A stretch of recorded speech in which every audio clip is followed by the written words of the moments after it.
Hello everyone, welcome back to our Homophone series. Today we are exploring two tricky words, oral and oral. They sound the same but mean completely different things.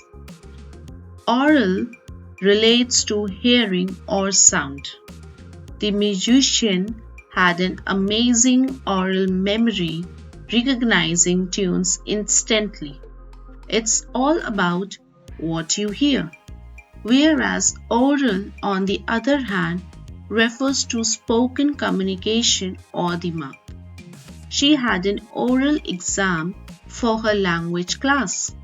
It deals with speech or anything involving the mouth. Now you know the difference.